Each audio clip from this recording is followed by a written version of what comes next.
Sobat Esen, salam pintar. Berjumpa lagi dengan Kak Rajab, tutor sosiologi @sen.id. Kali ini kita akan membahas soal-soal mengenai kelompok sosial. Gimana, sudah siap?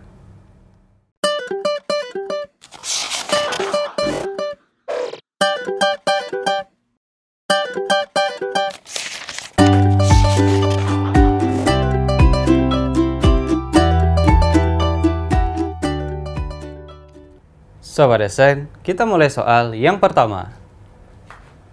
Di sini ada soal kelompok sosial, yaitu himpunan atau kesatuan-kesatuan yang hidup bersama karena adanya hubungan di antara mereka secara timbal balik dan saling mempengaruhi. Menurut Sorjono Sukanto disebut A. Kelompok sosial, B. Fakta sosial, C. Tindakan sosial, D. Norma sosial, dan E. Diferensiasi sosial.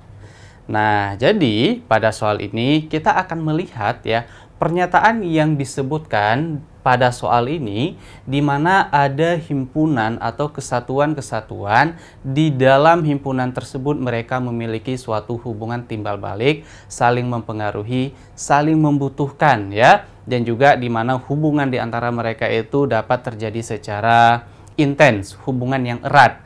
Nah, di situ di mana kumpulan tersebut itu dapat disebut sebagai.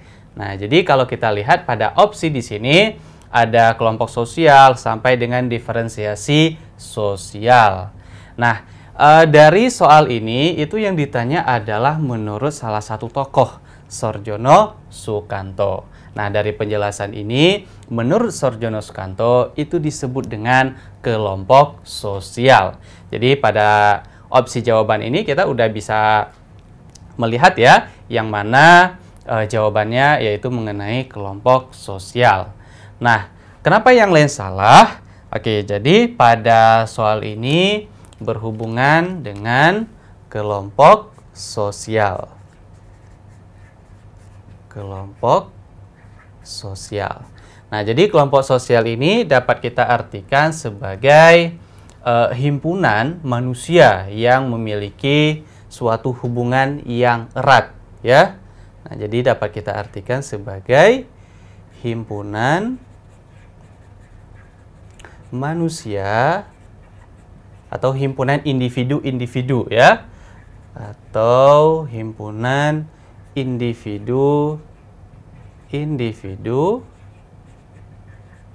yang memiliki tujuan bersama. Oke, himpunan manusia atau himpunan individu-individu yang memiliki tujuan bersama. Dengan memiliki tujuan bersama, rasa kebersamaan, sehingga terbentuklah suatu kelompok yang disebut dengan kelompok sosial. Nah, jadi dapat kita lihat ya pada opsi yang A. Sedangkan kalau yang B, fakta sosial, nah ini beda lagi. Kalau yang dikatakan dengan fakta sosial, itu adalah bagaimana individu di dalam bertindak, berpikir, berperasaan, atau dalam melakukan sesuatu hal itu berada di luar kekuatan individu tersebut dan mempunyai kekuatan memaksa individu tersebut. Contohnya apa? Seperti aturan atau norma yang dapat mengontrol perilaku individu atau masyarakat. Itu dikatakan dengan fakta sosial. Kemudian kalau tindakan sosial, ini adalah suatu tindakan yang dilakukan oleh individu ya, yang memiliki makna subjektif bagi dirinya dan ditujukan kepada orang lain. Nah, berarti segala bentuk tindakan yang dilakukan itu ditujukan terhadap orang lain. Contohnya, misalkan seseorang yang melakukan suatu kegiatan dan kegiatan tersebut diikut lombakan. Contohnya, misalkan seseorang yang menanam bunga dan dia menanam bunga tersebut tujuannya untuk diikut sertakan di dalam perlombaan misalkan. Nah, jadi tindakan yang dia lakukan itu untuk mendapatkan respek dari orang lain, untuk mendapatkan penghargaan dari orang lain. Nah, jadi tindakan yang dilakukan itu dapat dikatakan tindakan sosial. Sedangkan yang dikatakan dengan norma sosial itu adalah aturan ya, aturan-aturan yang ada di dalam masyarakat. Begitu juga dengan diferensiasi sosial. Diferensiasi sosial ini adalah pembedaan masyarakat secara horizontal. Jadi tidak ada perbedaan. Contohnya apa? Adanya perbedaan suku, agama, ras ya. Jadi semua itu sederajat walaupun berbeda-beda. Nah, jadi yang sesuai dengan pernyataan di atas mengenai adanya himpunan atau kesatuan yang hidup bersama. Kenapa hidup bersama? Karena mereka memiliki kepentingan yang sama, memiliki hubungan timbal balik. Itu disebut dengan kelompok sosial. Jadi, jawaban yang tepat adalah yang A. Sobat Desen, kita lanjut ke soal berikutnya. Berikut ini ciri-ciri kelompok sosial, kecuali A. Setiap anggota menyadari bahwa ia sebagai anggota dalam suatu kelompok. B. Adanya hubungan timbal balik. C. Adanya faktor pengikat bersama. D. Memiliki struktur. E. Adanya kepentingan yang berbeda-beda. Oke, jadi pada soal ini kita akan menjelaskan mengenai ciri-ciri dari kelompok sosial. Tetapi yang ditanyakan adalah yang bukan ciri-ciri kelompok sosial. Tetapi untuk menjawab soal ini, terlebih dahulu kita harus memahami apa yang termasuk atau yang tergolong ke dalam ciri-ciri kelompok sosial. Nah, jadi kakak akan membahas mengenai ciri-ciri kelompok sosial.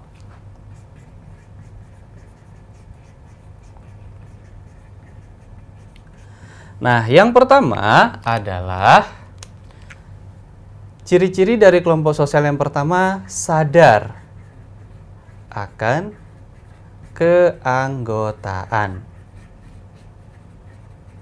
Nah, yang berarti di sini sadar akan keanggotaan, anggota yang ada di dalam suatu kelompok, dia menyadari bahwa dia berada di dalam suatu kelompok. Dia sadar bahwa dia berada di dalam suatu kelompok. Nah, itu syarat yang pertama ya.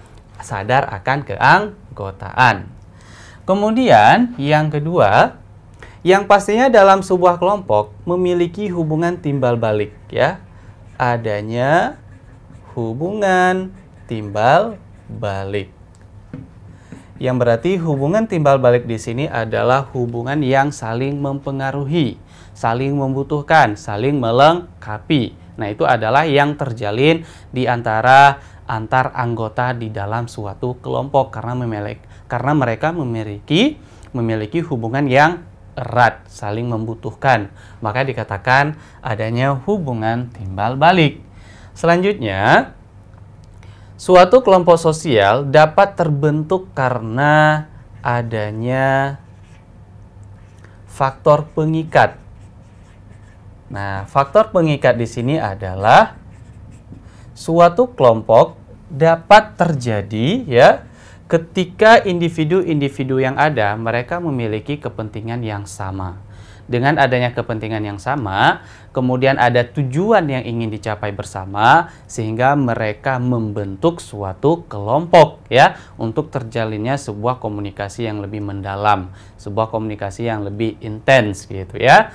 Makanya adanya faktor pengikat bersama ya.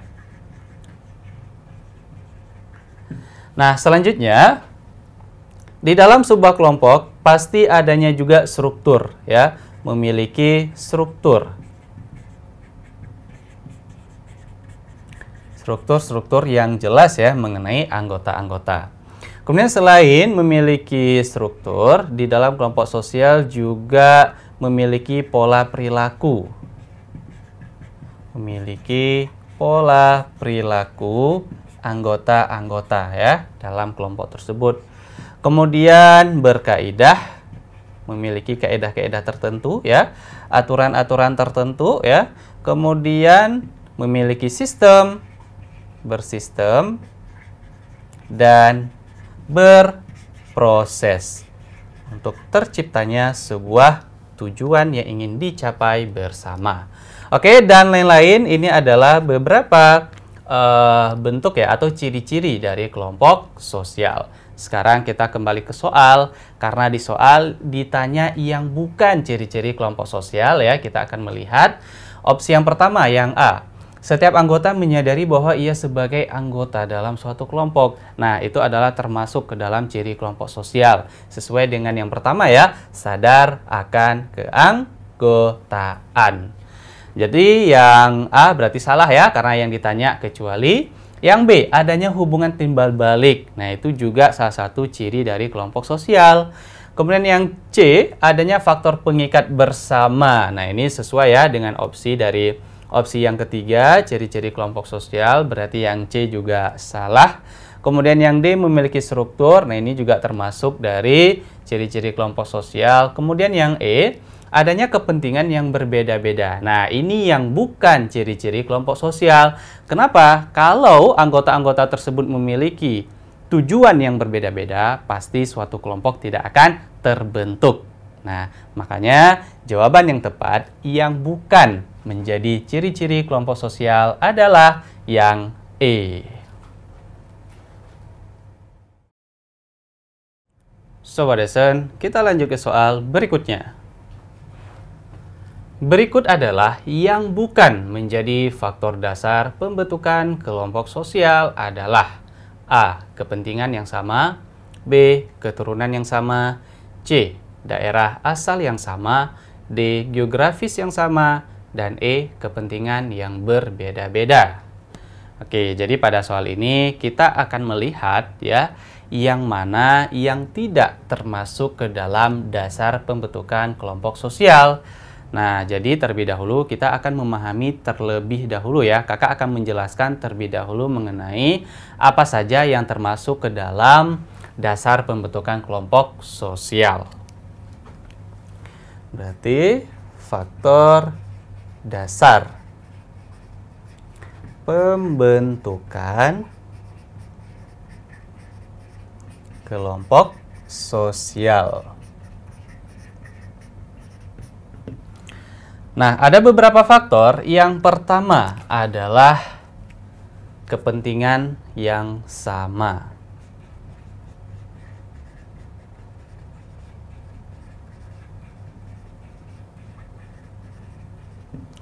Nah, suatu kelompok dapat terbentuk ketika individu-individu memiliki tujuan yang sama, keinginan yang sama, ya, sehingga mereka membentuk suatu kelompok untuk mencapai tujuan mereka.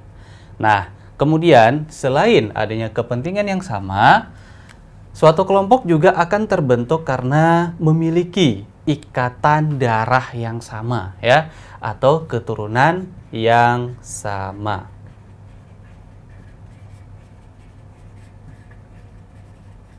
Nah, jadi terkadang suatu kelompok itu juga akan lebih gampang terbentuk karena memiliki hubungan kekerabatan yang kuat.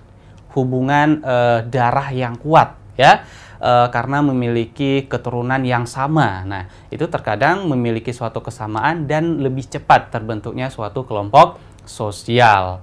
Kemudian selain keturunan yang sama, ini juga kelompok sosial dapat terbentuk karena daerah asal yang sama. Daerah asal yang sama. Nah, ini sering juga terbentuk ya, apalagi di kota-kota besar misalkan. Nah, dan juga sering terjadi di kampus-kampus. Kita contohkan, banyak anak-anak daerah yang kuliah di perkotaan, misalkan mereka membentuk suatu paguyuban, membentuk suatu kelompok di mana anggota-anggota di dalam tersebut terdiri dari di mana mereka yang asal daerahnya sama. Nah, berarti mereka membentuk suatu kelompok karena memiliki daerah asal yang sama, sehingga membentuk suatu kelompok atau paguyuban ya. Oke, kemudian selain daerah asal yang sama, ada juga geografis yang sama. Nah, geografis yang sama. Oke, ini adalah beberapa faktor dasar pembentukan kelompok sosial ya. Nah, sekarang kita kembali ke soal ya. Di sini yang ditanyakan yang bukan menjadi faktor dasar pembentukan kelompok sosial. Kalau kita lihat ya pada opsi yang A, kepentingan yang sama. Nah, itu menjadi dasar ya pembentukan kelompok sosial. Kemudian yang B, keturunan yang sama. Nah, ini juga menjadi faktor dasar pembentukan kelompok sosial. Berarti yang B juga salah, yang A tadi salah juga. Kemudian yang C, daerah asal yang sama. Nah, ini juga menjadi dasar ya kenapa suatu kelompok itu dapat terbentuk juga. Jadi yang C juga salah. Kemudian yang D, geografis yang sama, itu juga menjadi faktor dasar pembentukan kepribadian. Kemudian yang E, kepentingan yang berbeda. Nah, kalau suatu kepentingan yang berbeda di antara anggota-anggota yang ada, pasti suatu kelompok tidak akan terbentuk ya. Kalau misalkan anggota-anggota tersebut memiliki kepentingan yang berbeda-beda, keinginan yang berbeda-beda, itu pasti akan mengalami suatu konflik. Nah, walaupun suatu kelompok dapat terbentuk, nantinya pasti akan mengalami suatu konflik karena beda tujuan, beda arah. Tetapi kalau satu tujuan, satu keinginan, nah suatu kelompok sosial akan mudah terbentuk. Jadi, jawaban yang tepat di sini yang bukan faktor dasar pembentukan kelompok sosial adalah yang E. Oke Sobat Desen, semoga dapat dipahami. Sobat Desen, demikianlah pembahasan soal-soal mengenai kelompok sosial. Sampai jumpa di video berikutnya bersama Kak Rajab, tutor sosiologi @sen.id. Salam pintar!